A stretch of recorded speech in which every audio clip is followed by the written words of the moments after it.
Slow as molasses is supposed to mean harmless, sticky, funny, a thing that barely moves. That is the first myth around the Boston molasses flood, that if a tank full of syrup broke open, people would have had time to step aside. The truth moved like a wall. At lunchtime on January 15, 1919, Boston's North End was a working waterfront of freight sheds, elevated tracks, firehouses, homes, and people trying to get through an ordinary Wednesday. Beside Commercial Street stood a steel tank built for the United States Industrial Alcohol Company. The tank was enormous, about 50 feet high, about 90 feet across, and holding roughly 2.3 million gallons of molasses. This was not kitchen syrup. It was industrial feedstock, a raw material for alcohol, explosives, and wartime manufacturing. That scale matters. A tank that large is not just a container, it is a pressure vessel in public space. The deeper the liquid, the harder it pushes outward near the bottom, exactly where weak seams and poor design choices become dangerous. People nearby knew the tank leaked. Molasses wept from seams. Children reportedly collected drips in cans. The company painted the tank brown, not to fix the leaks, but to hide them.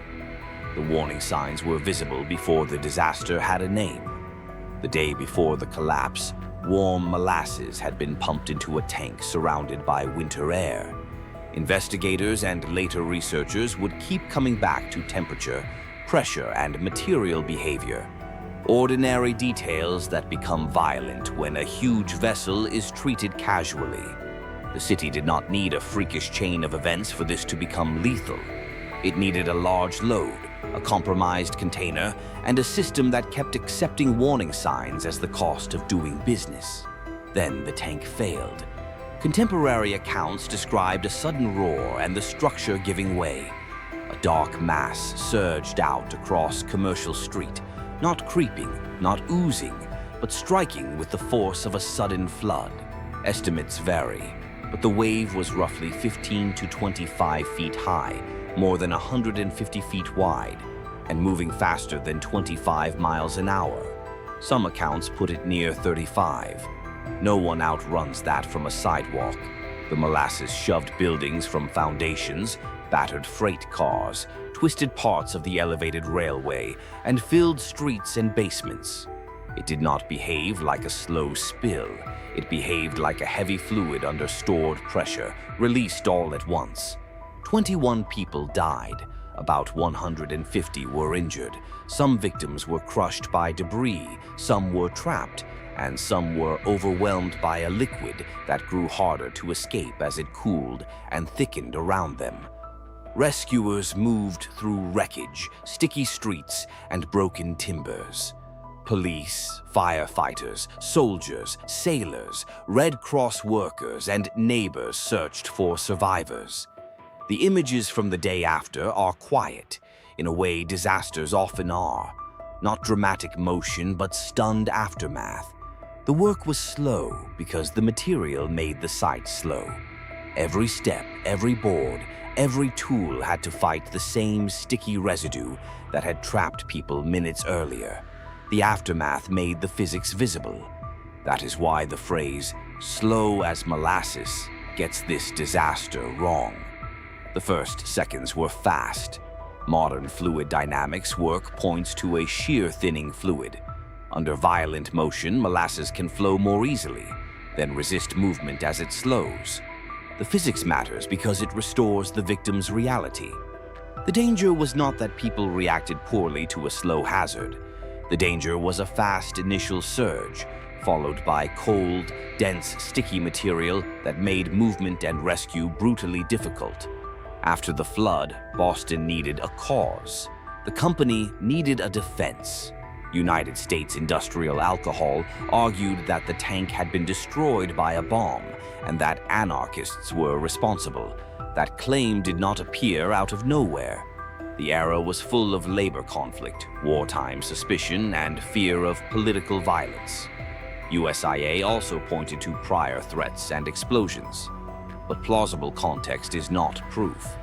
That is the second myth, the corporate version, where an outside enemy turns a business failure into an attack. It was a powerful story because it moved attention away from steel, rivets, inspection, maintenance, and accountability. The legal case became one of the longest and most important investigations of its kind. Hugh W. Ogden was appointed auditor to hear evidence, review testimony, and decide whether sabotage or structural failure explained the catastrophe. The hearings stretched on for years. That matters because the final decision was not a quick public mood or a newspaper guess. It was the result of testimony, engineering questions, company records, and a long fight over what counted as proof. Ogden's conclusion was not the story USIA wanted. He found no anarchist bomb. The tank failed because of negligence and mismanagement. The truth was less cinematic than sabotage and much more damning. The tank had not been given the kind of competent engineering review a vessel of that size demanded. Accounts of the case describe a construction supervisor without the training to read blueprints and no legitimate engineers or architects assessing the structure. The company did not prove the tank safe before trusting it with a massive load. The leak history was not a harmless nuisance. It was evidence. The brown paint did not conceal a cosmetic problem. It concealed a structural warning. By January 1919, the vessel was carrying a near-capacity industrial load. The everyday decision to keep using a leaking tank became the decision that mattered. Catastrophes often look sudden only because the earlier choices are quieter. Almost a century later, researchers revisited the flood with fluid mechanics. Harvard-associated work presented in 2016 emphasized molasses density, viscosity, temperature, and non-Newtonian behavior. The science did not replace the court record, it sharpened it. So the answer to the first myth is simple. Victims could not just walk away from molasses. The opening wave was fast enough to surprise and overpower people. The later flow was sticky enough to imprison them. And the answer to the second myth is harder because it is about power. The company blamed a hidden enemy. The record pointed back to visible failures, poor design control, poor testing, ignored leaks, and a tank built as if luck were an engineering method. Compensation followed, but no payment could turn the clock back to the morning before the tank burst. What changed more permanently was the expectation that large structures needed signed engineering responsibility, calculations, permits, and real public oversight. Before the flood, a company could put an enormous industrial tank beside homes, workers, and transit lines with astonishingly little review. Afterward, the idea that calculations and professional signatures were optional became harder to defend. Today, the site is easy to pass without feeling the scale of what happened. That is how many industrial disasters age. The neighborhood heals, the evidence becomes archival, and the warning survives only if people keep reading it carefully. The Boston Molasses flood sounds absurd until it becomes specific. A tank leaks. It is painted brown. A company explains away risk. A city trusts an industrial object it cannot see inside. Then, one winter afternoon, the hidden failure becomes public. The honest version does not need folklore. It does not need the smell of molasses in the streets, or a villain with a fuse. It needs the ordinary mechanics of negligence, pressure, steel, temperature, profit, and denial. The truth is not that molasses was secretly magical, or that Boston was uniquely unlucky. The truth is that a slow warning can produce a fast disaster.